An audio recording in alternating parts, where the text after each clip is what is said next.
کبھی قرآن بھی اٹھا کے دیکھا کہ اللہ مجھ سے کیا کہہ رہا ہے؟ تیرے رب نے اتارا سب سے حسین کلام قرآن، کہ یہ وہ کلام ہے جس کو رب نے ایسے پکا سی کے بھیجا ہے۔ یہ جو ہمارے بچے آتے ہیں بیچارے، جاب بھی کرتے ہیں، پڑھائیاں بھی کرتے ہیں، کبھی قرآن بھی اٹھا کے دیکھا کہ اللہ مجھ سے کیا کہہ رہا ہے؟ اللہ دیکھنے والا ہے کہ ہم میں خوبصورت عمل کون کرتا ہے۔ ہم نے تو صرف قرآن خوانی کے لیے قرآن رکھا ہوا ہے، ختم پڑھ لو اس کے لیے قرآن رکھا ہوا ہے۔ مولوی صاحب بیان کر رہا تھا یوسف علیہ السلام کا قصہ، کہ یوسف علیہ السلام کو ان کے بھائیوں نے کنویں میں ڈالا، تو وہ ہمارے ہاں طرز بھی لگاتے ہیں، جب یوسف علیہ السلام انہوں نے بھائیوں نے کنویں چڑھا تے آواز آئی، اگو بھول گیا لَتُنَبِّئَنَّهُمْ بِأَمْرِهِمْ هَٰذَا، تو آواز آئی اور یاد کر رہا ہے، اب یاد آیا نہیں تو کہتا ہے اوے لوگو مسئلہ سن لو، پھر نہ آکھیا جب مولوی نے دسیا نہیں۔ جب یوسف علیہ السلام انہوں نے بھائیوں نے کھوئے سٹیا تے آواز آئی، اب پھر بھول گیا، پھر کہتا ہے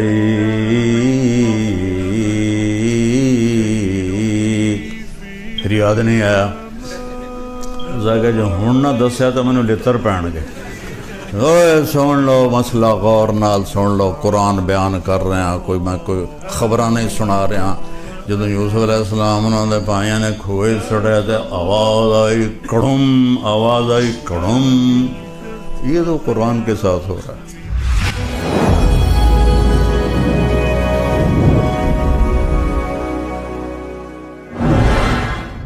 تھوڑا سا میں نے آپ کو بتایا کہ کہنے والا کون ہے اور کتاب کون سی ہے۔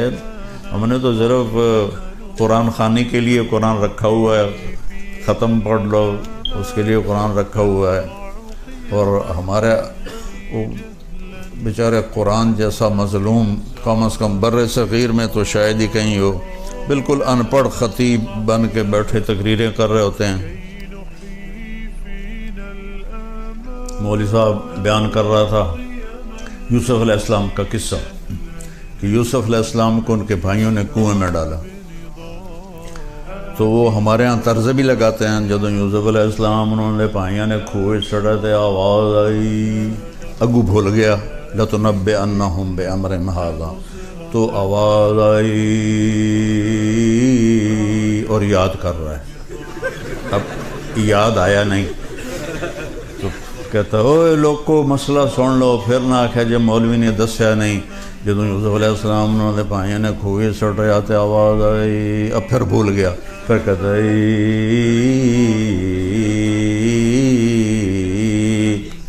پھر یاد نہیں آیا، کہ جو ہن نہ دسیا تو مینوں لتر پین گے۔ اوے سن لو مسئلہ غور نال سن لو، قرآن بیان کر رہے ہیں، میں کوئی خبراں نہیں سنا رہا ہاں۔ جب یوسف علیہ السلام انہوں نے بھائیوں نے کھوئے سٹیا تے آواز آئی کڑم، کڑم، پانی میں گرنے تو آواز ہوتی نا، کڑم، آواز آئی کڑم، یہ تو قرآن کے ساتھ ہو رہا ہے۔ کبھی آپ نے اٹھا کے دیکھا کہ اللہ کیا کہتا ہے؟ کیا کچھ کرتے ہو، کیا کچھ پڑھتے ہو، کیا کیا پڑھائیاں کرتے ہو، ساتھ جاب بھی کرتے ہو۔ یہ جو ہمارے بچے آتے ہیں بیچارے، جاب بھی کرتے ہیں، پڑھائیاں بھی کرتے ہیں، کبھی قرآن بھی اٹھا کے دیکھا کہ اللہ مجھ سے کیا کہہ رہا ہے؟ تو اللہ تعالیٰ نے کہا ہے کہ لِيَبْلُوَكُمْ أَيُّكُمْ أَحْسَنُ عَمَلًا، میں تمہیں آزما رہا ہوں، تم نے مر کے میرے پاس آنا ہے، تم میں سب سے خوبصورت عمل کون کرتا ہے؟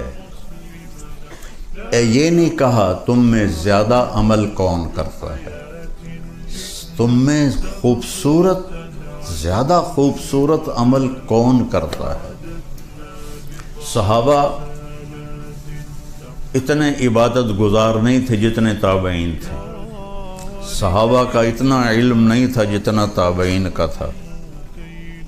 حضرت خالد بن ولید جیسی شخصیت فجر کی نماز پڑھائی، تھوڑا سا قرآن ایک جگہ سے پڑھا، تھوڑا سا ایک جگہ سے، تھوڑا سا ایک جگہ سے، اس طرح کر کے فجر کی نماز پوری کی، اور سلام پھیر کر کہنے لگے بھائی جہاد نے مجھے قرآن بھی نہ سیکھنے دیا۔ اور بعد میں کتنے بڑے بڑے علامہ آئے، لیکن وہ کسی ایک صحابی کے برابر نہیں ہو سکتے کہ صحابہ تھے احسن عملا، ان کا عمل ان پر نور نبوت پڑا تھا۔ تو نور نبوت کی روشنی اور ان لائٹوں کی روشنی میں تو بہت بڑا فرق ہے۔ تو صحابہ تھے احسن عملا، بعد کے لوگ تھے اکثر، کسی صحابی نے 40 سال فجر کے عشاء کے وضو سے فجر نہیں پڑھی، کسی صحابی نے۔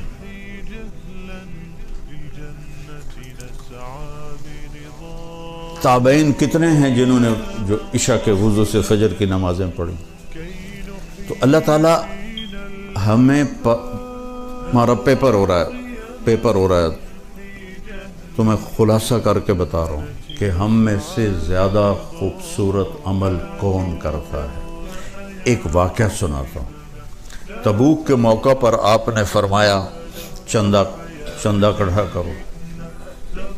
حضرت عثمان رضی اللہ تعالیٰ عنہ نے 10,000 سپاہیوں کا کھانا پینا انتظام کیا اور 300 دینار اوپر دیے۔ تو ہمارے نبی ایسے آپ کے دیناروں کو ایسے ان سے کھیل رہے تھے، وہ فرما رہے تھے ما علی عثمان اللہ یعمل بعدا، عثمان آج کے بعد تو کچھ بھی نہ کر، تیری جنت واجب ہوگی۔ عبد الرحمن بن عوف اپنا سارا مال اٹھا کے لے کر آئے اور پورا مال صدقہ کر دیا۔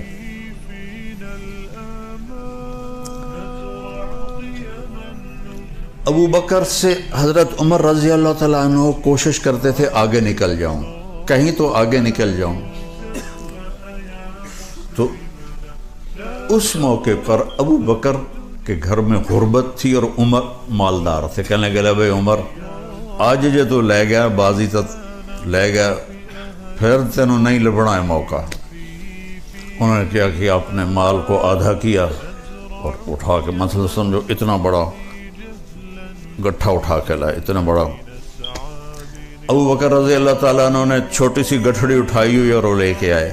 اب دونوں مال سامنے پڑے ہوئے ہیں، ایک یہ مثال ہے، اتنا ہے، ایک اتنا ہے، تو اندھے کو بھی نظر آ رہا ہے ابو بکر تھوڑا لایا ہے اور عمر زیادہ لایا ہے۔ اب اگر سوال میرے نبی یہ کرتے عمر کتنا لائے ہو، ابو بکر کتنا لائے ہو، تو ابو بکر ہار گئے تھے اور عمر جیت گئے تھے۔ اور اللہ اس رسول کو پتہ ہے کہ اصل قصہ کیا ہے، تو آپ نے سوال ہی بدل دیا جو اس موقع کا ہے ہی نہیں، بنتا ہی نہیں۔ عمر پیچھے کیا چھوڑ کے آئے؟ اور کوئی میں مدارس اللہ میرے ذریعے سے چلوا رہا ہے، کوئی ہمیں آ کے چندہ دیتا ہے تو ہم پوچھتے ہیں جی کتنے ہیں؟ یہ پوچھ سکتے ہیں کہ پیچھے اور بینک میں کتنے ہیں؟ اگر یہ پوچھ لیا پیچھے اور کتنے نہ کہ اے ویڈیو میں 2 نمبر ہی کام لگ گیا تو اس میں نے فراڈیے لگ دیو۔ تو آپ دیکھو میرے نبی نے کیا مال کیا، عمر پیچھے کیا چھوڑا ہے۔ حضرت عمر جو پہلے ایسے کھڑے تو نالی اینج ہو گئے، تو ان کو پتہ لگ گیا بھئی میں ہار گیا۔ کہنے لگے جی آدھا چھوڑ کے آیا ہوں، آدھا لے کے آیا ہوں۔ ابو بکر تم کیا پیچھے چھوڑ کے آئے ہو؟ کہا جی ترکت اللہ و رسولہ، میں تو اللہ اس کے رسول کو چھوڑ کے آیا ہوں، باقی سارا لے کے آ گیا ہوں۔ تو عمر کہنے لگے ابو بکر میں تو اس سے آگے نہیں نکل سکتا۔ یہ بات میری واضح ہو گئی کہ اللہ دیکھنے والا ہے کہ ہم میں خوبصورت عمل کون کرتا ہے۔ کثرت بھی مطلوب ہے، لیکن اصل جو وزن پڑنے والا ہے وہ خوبصورتی کا ہے۔ قرآن میں 25 دفعہ احسن کا لفظ آیا ہے، اور خوبصورتی کے لیے ایک لفظ ہے حسن، خوبصورت، ایک ہے حسین، بہت خوبصورت، ایک ہے احسن، سب سے زیادہ خوبصورت۔ تو احسن کا لفظ قرآن میں 25 دفعہ آیا ہے۔ اور ایک آیت میں نے پڑھی تھی لَقَدْ كَانَ لَكُمْ فِي رَسُولِ اللَّهِ أُسْوَةٌ حَسَنَةٌ، آپ یہاں اچھی لائف کے لیے آئے ہیں۔ اتنا ہی پتہ بھائی بھانڈے بھی آپ پہ ہی دھونے پڑیں گے،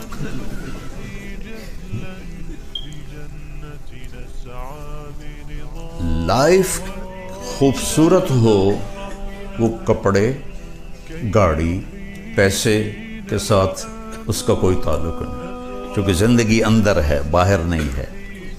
یہاں اندر جب اندھیرا ہوگا تو باہر روشنی نہیں ہوگی۔ 100 بار چمن مہکا 100 بار بہار آئی، دنیا کی وہی رونق دل کی وہی تنہائی۔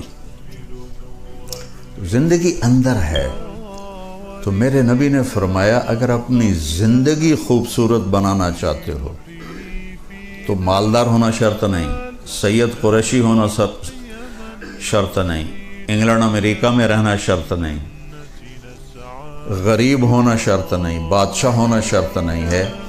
میرے محبوب کی زندگی تمہارے لیے خوبصورت ترین نمونہ ہے۔ اس کے لیے حسن کا لفظ نہیں آیا، حسنہ کا لفظ آیا۔ سبحان اللہ، قرآن بھی کیا شے میرے رب نے اتاری۔ کسی کے چہرے پر تل ہو یہاں تو کتنا خوبصورت ہو جاتا ہے۔ ہماری فیملی میں ایک بچی تھی، اس کے چہرے پر تل تھا، تو اس کی خالہ کی بیٹی تھی، اس کے چہرے پر نہیں تھا، کہتی پتر اے میری بیٹی دی گال دینا اپنی گال میں لا دے، شاید یہ تو بھی تیل آ جائے۔ تو چہرے کا وہ تل جو پورے چہرے کو حسین بنا دیتا ہے اسے عربی میں حسنہ کہتے ہیں۔ حسنہ، حسن، یہی ہم سے منگوایا قرآن میں، ربنا آتنا فی الدنیا حسنا نہیں کہا، حسنتاً فی الآخرۃ حسنتاً وقنا عذاب النار۔ کہ زندگی کو اگر خوبصورت بنانا ہے تو اپنے نبی کے طریقے پر آ جاؤ۔ مجھ سے ایک آدمی کہنے لگا آپ کو کون سا شاعر پسند ہے؟ میں نے کہا اقبال۔ کہنے لگا اس کے اشعار میں سب سے اعلیٰ شعر کون سا ہے آپ کے نزدیک؟ میں نے کہا کہ محمد سے وفاتوں نے تو ہم تیرے ہیں، یہ جہاں چیز ہے کیا لوح و قلم تیرے ہیں۔ تو حسنہ، اگر لائف اتنی خوبصورت بنانا چاہتے ہو کہ لوگ بھی دیکھ کر ان کو مزہ، یار کیا خوبصورت لائف ہے، تو میرے نبی کی غلامی میں آؤ، میرے نبی کے طریقے پر آؤ، تو تم چہرے کا تل بن جاؤ گے لوگوں میں، ایسے حسین پرکشش بن جاؤ گے۔ اللہ اپنے بارے میں کہتا ہے فتبارک اللہ احسن الخالقین۔ چند مثالیں دے دیتا ہوں لفظ احسن۔ سب سے اعلیٰ حسین خالق ہے اللہ۔ ومن احسن من اللہ حکما لقوم یؤمنون۔ سب سے خوبصورت فیصلہ کرنے والا ہے اللہ۔ اللہ اپنے بارے میں کہہ رہا ہے صبغۃ اللہ ومن احسن من اللہ صبغہ۔ تیرے رب کا رنگ، اس سے حسین رنگ اور کس کا ہو سکتا ہے؟ محمد مصطفیٰ صلی اللہ علیہ وسلم کی طرف اشارہ ہے۔ اللہ احسن، اللہ نے اپنے نبی کو کہا احسن، پھر کہا اللہ نزل احسن الحدیث، تیرے رب نے اتارا سب سے حسین کلام قرآن، سب سے حسین کلام قرآن۔ یہ بہت خوبصورت۔ حضرت عثمان رضی اللہ عنہ فرمایا کرتے تھے کہ لوگوں کو قرآن کا پتہ چل جائے تو زندگی بھر قرآن سے آنکھیں نہ ہٹائیں، نظریں نہ ہٹائیں۔ تو ہمارا تو ہم ویسے ہی اجمی ہیں، ہم اجمی تو اجمی ہیں۔ اب عرب کے بدوؤں کا حال یہ ہے، ابن جوزی نے لکھا ہے کہ وہ امام صاحب نماز، یہ صحیح واقعہ ہے، ایسا لطیفہ نہیں، امام نماز پڑھا رہا تھا تو انہوں نے سورہ نوح شروع کی، اِنَّا أَرْسَلْنَا نُوحًا إِلَىٰ قَوْمِهِ، تو آگے بھول گئے، تو پھر انہوں نے دوبارہ دہرایا اِنَّا أَرْسَلْنَا نُوحًا إِلَىٰ قَوْمِهِ، کسی نے لقمہ بھی نہیں دیا، وہ پھر بھول گئے، پھر تیسری دفعہ پڑھا اِنَّا أَنزَلْنَا نُوحًا إِلَىٰ قَوْمِهِ۔ پیچھے ایک بدو عرب کھڑا تھا، کہنے لگا جو نوح نہیں جانتا تھا کسی ہور نو گھل دے۔ یہ صحیح واقعہ ہے، لطیفہ نہیں ہے۔ اِلَّمْ يَذْهَبْ نُوحٌ فَأَرْسِلْ غَيْرَهُ، تو عربوں نے یہ حال کیا ہوا ہے تو ہمارا کیا حال ہوگا؟